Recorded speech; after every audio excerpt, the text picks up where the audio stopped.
aí, pessoal, tudo bem com vocês? Sejam bem-vindos ao Adelante. Eu sou a professora Ana Paula Blasucci.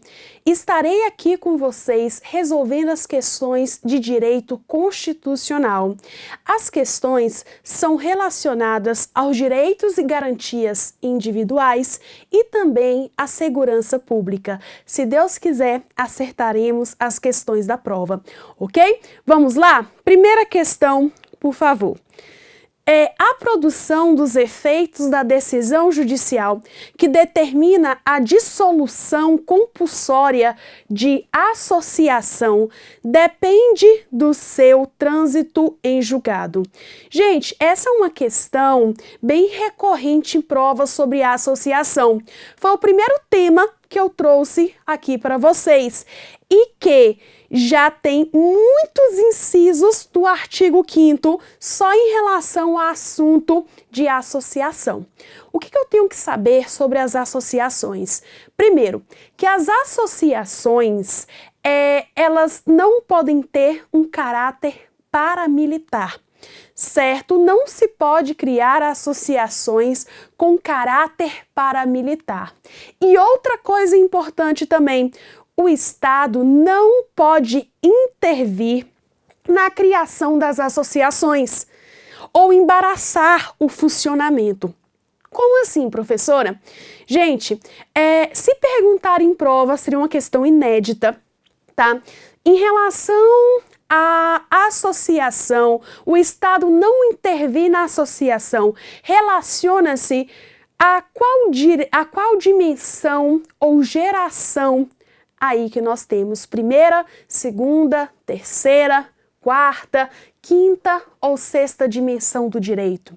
Gente, se fizer uma pergunta sobre isso, é a primeira geração ou primeira dimensão, que aqui é um não fazer estatal, relaciona-se com a liberdade. O Estado parou de ficar intervindo a qualquer momento nas associações, ele parou de ficar toda hora desapropriando, ok? Intervindo aí também nas reuniões. Isso é um direito de primeira dimensão ou primeira geração. Perfeito? Então, ainda sobre o tema, vamos lá. Em relação à suspensão ou dissolução das atividades da associação, já é diferente. Para criar, independe de autorização estatal. Agora, para suspender as atividades ou dissolver, tem que ter decisão judicial nos dois casos. Deve haver decisão judicial. Quando a gente faz a leitura, geralmente a gente não percebe isso.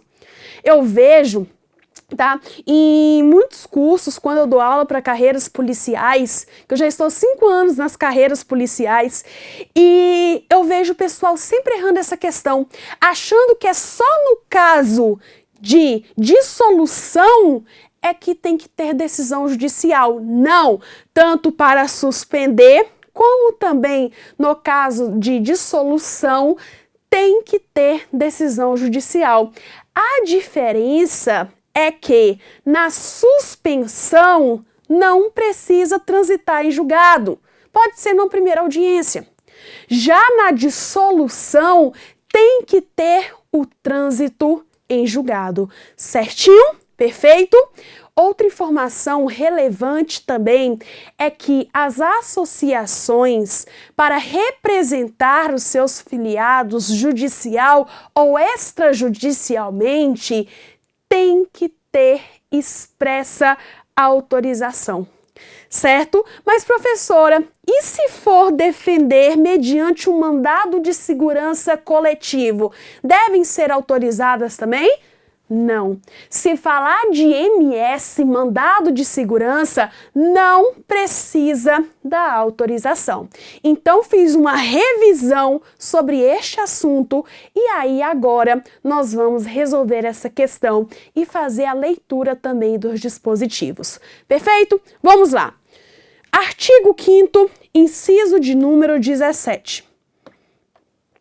É plena a liberdade de associação para fins lícitos, vedada a de caráter paramilitar. 18. A criação de associações e, na forma da lei, a de cooperativas, independe de autorização, sendo vedada a interferência estatal em seu funcionamento. Direito de primeira dimensão, primeira geração, relacionada aí à liberdade, tá? E o não fazer estatal. 19. As associações só poderão ser compulsoriamente dissolvidas ou ter as suas atividades suspensas por decisão judicial, exigindo-se, no primeiro caso, aqui, dissolução, o trânsito em julgado. Então, de forma esquematizada, é o seguinte: decisão judicial,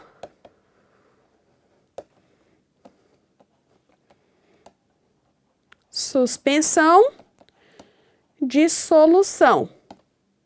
No caso de suspensão, não precisa do trânsito em julgado. No caso de dissolução, tem que ter o trânsito em julgado. Professora, seria uma questão mais tranquila? Sim, pessoal. Só que aí, já já eu te mostro a questão que seria um pouquinho mais difícil. 20. Ninguém poderá ser compelido a associar-se ou permanecer associado. A 21 seria uma questão mais difícil. E aqui nós estamos buscando a questão difícil de prova. Por quê? Porque alunos bons, ótimos, estão confundindo o 21 com aqui a súmula 629 do STF. E eu trouxe juntos, porque caso caia em prova é uma questão difícil e você aqui do Adelante acertou essa questão.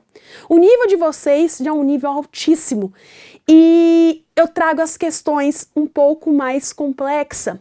Essa seria, certo? Por quê? Porque se falar, se no caso a associação deve ter aí no caso para representar os seus filiados expressa autorização, você vai falar que sim, é texto constitucional. Agora, se for em âmbito de mandado de segurança para proteção de direitos líquidos e certos, independe de autorização destes. Seria uma questão maravilhosa em prova. Então, vamos lá fazer a leitura? Olha aqui.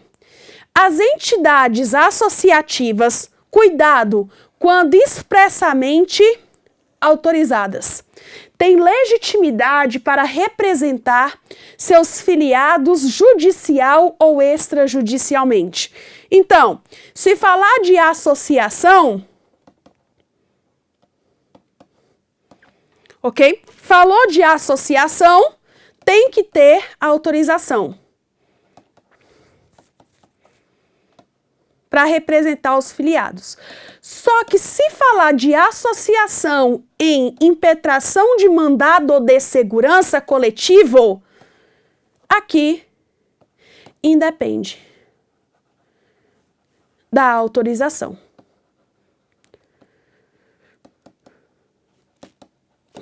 Ok? Beleza. Súmula 629 do STF. A impetração de mandado de segurança coletivo, a impetração de mandado de segurança coletivo por entidade de classe em favor dos associados independe da autorização deste. Faça um post-it para não confundir esses dois casos. Certinho? Próximo. Então, essa questão, gabarito correto, porque a produção dos efeitos da decisão judicial que determina a dissolução de associação depende do trânsito em julgado. Certinha questão. Beleza? Próximo. À luz da Constituição Federal de 88, julgue o item que segue. Vamos lá. Em caso de iminente perigo público, a autoridade pública competente poderá usar a propriedade particular desde que assegure a consequente indenização, independentemente da comprovação da existência de dano, que neste caso é um dano presumido. Gente, é o seguinte, por que eu trouxe essa questão? Porque é uma questão que CESP ama. E é uma questão que envolve administrativo, constitucional, esses dois. Geralmente eles gostam de cobrar em carreiras policiais, certo? Isso daqui, recentemente eu recebi um vídeo de um aluno, professor, olha isso, é o que você fala em sala de aula. Eu não sei se vocês viram o vídeo, se não viram, eu fiz um videozinho no meu Instagram, né? Em que um policial, ele pega ali uma bicicleta, não sei de onde que era aquela bicicleta, mas era de um particular, certo? Ele pega uma bicicleta que estava estacionada ao lado, e porque ele acabou de ver um assalto, e corre atrás do bandido com a bicicleta. Beleza. Depois de mandar o vídeo da volta. Na volta, o policial, com o bandido aqui e com a bicicleta aqui, deixou a bicicleta lá no respectivo local. Gente, eu achei incrível. Por quê? Justamente, né? Foi lá, deixou a bicicleta no local e levou o bandido. Achei incrível esse vídeo. Achei maravilhoso.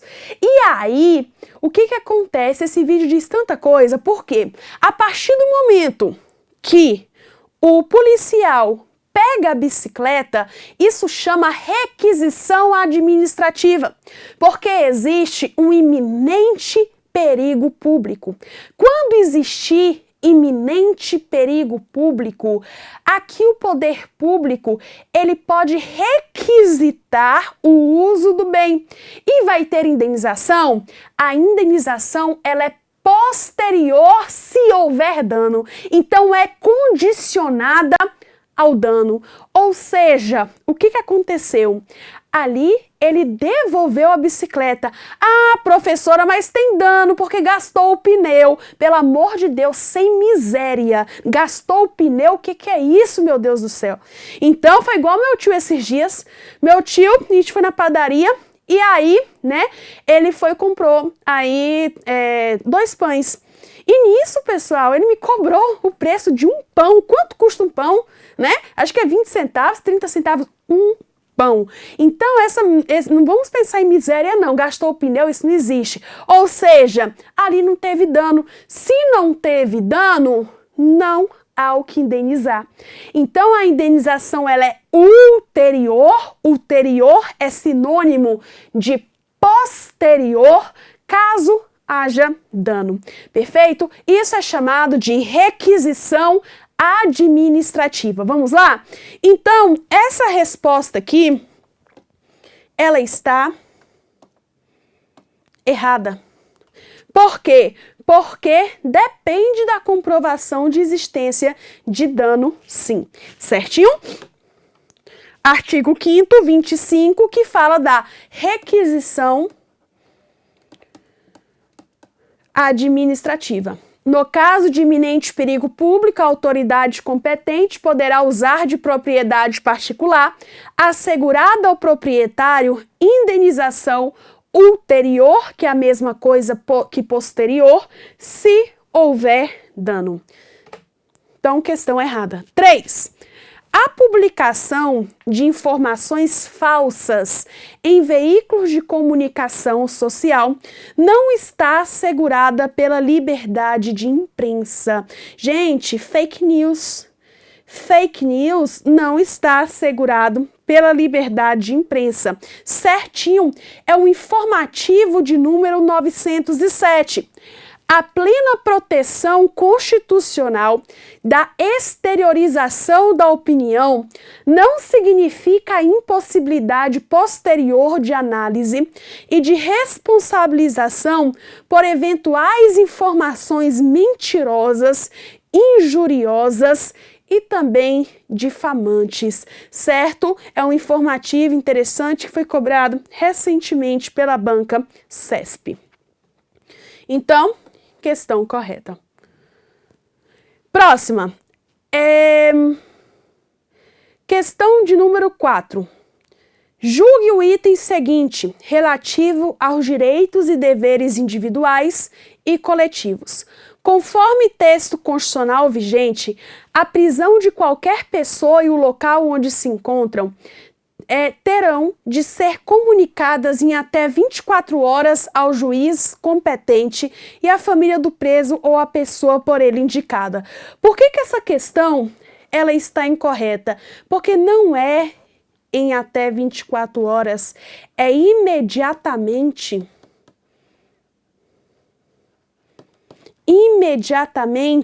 errada. Tem que tomar cuidado às vezes com isso. Artigo 5º, 62 da Constituição Federal.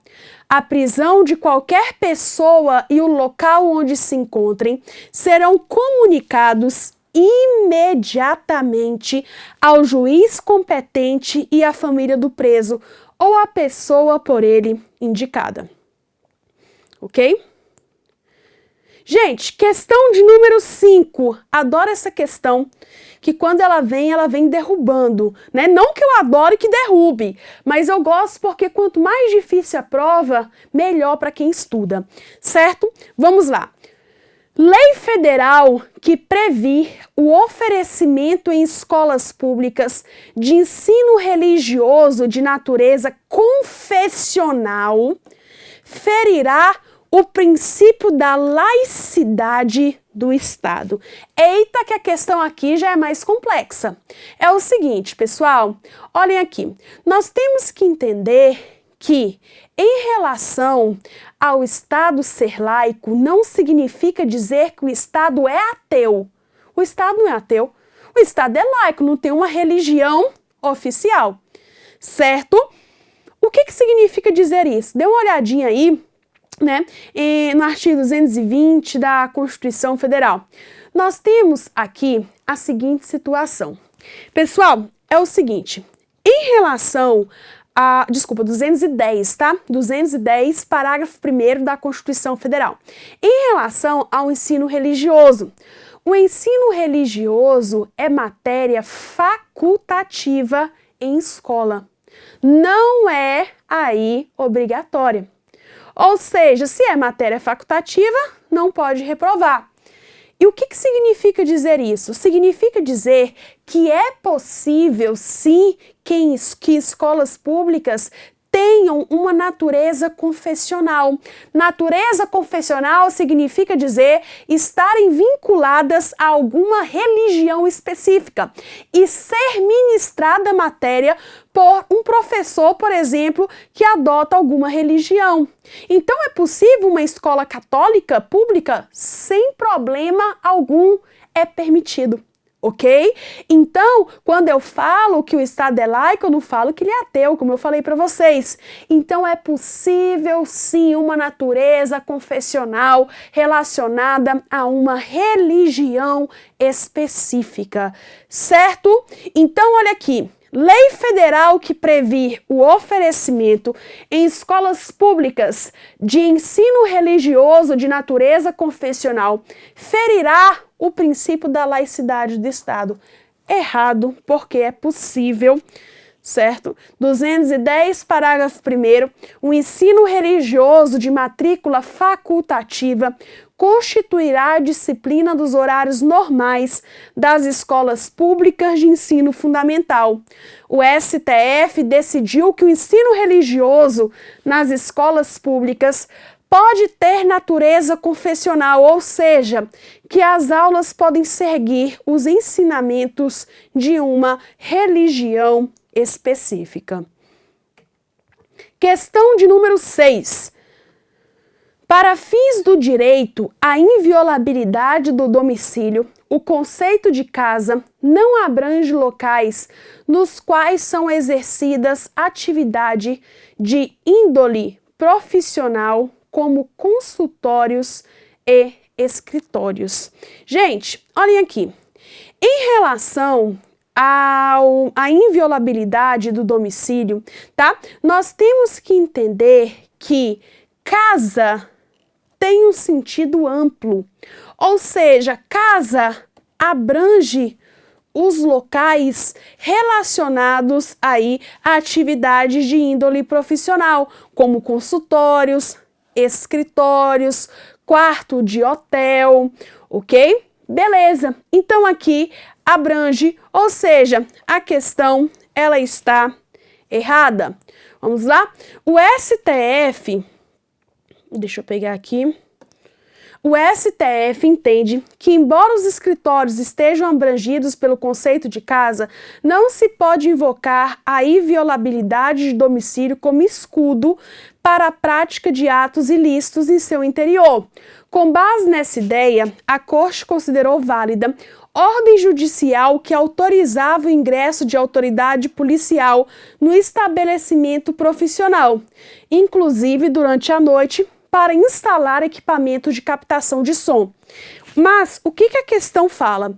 A questão fala que, para fins de direito à inviolabilidade de domicílio, casa não abrange locais nos quais são exercidas as atividades de índole profissional. Abrange sim, só que, segundo o julgado, nós temos que entender que não é porque é inviolável que pode servir como escudo para a prática de atos ilícitos em seu interior, ok? Então, com base nisso, é válida a ordem judicial que autorizava o ingresso de autoridade policial no estabelecimento profissional. Artigo 5º, 11. A casa é asilo inviolável do indivíduo, ninguém nela podendo penetrar sem consentimento do morador, salvo em caso de flagrante delito ou desastre, ou para prestar socorro, ou durante o dia, por determinação judicial. Então, pessoal, olhem aqui, é o seguinte, em relação à inviolabilidade, nós temos que entender, se for um desastre, pode ser de dia, pode ser à noite. Se for para prestar socorro, pode ser de dia, pode ser à noite, ok? Se for no caso de flagrante delito, pode ser de dia, pode ser à noite. Só que, se for no caso de determinação judicial, é durante o dia. Só que aí a gente tem que lembrar deste julgado. Olha o que o julgado fala. Válida ordem judicial que autorizava o ingresso de autoridade profissional, inclusive durante a noite. É uma exceção que nós temos. Ok? Perfeito? Mas, professor, o que é dia, o que é noite? Pessoal, depende da doutrina. Parte da doutrina fala que dia e noite vai das 6 até às 18, ok? E parte da doutrina fala que é do crepúsculo e a aurora, tá? Então, crepúsculo e aurora, perfeito? E aí vai depender da doutrina, acho difícil cair isso em prova, mas está aí. A maioria entende ser crepúsculo e aurora, porque tem lugares que é dia, né? 4 horas da manhã, tem lugares que é dia 9 horas da manhã, tem lugares que é noite. Aí, 5 horas da tarde, tem outros 8 horas da tarde, então fica muito subjetivo. Perfeito? Próxima questão.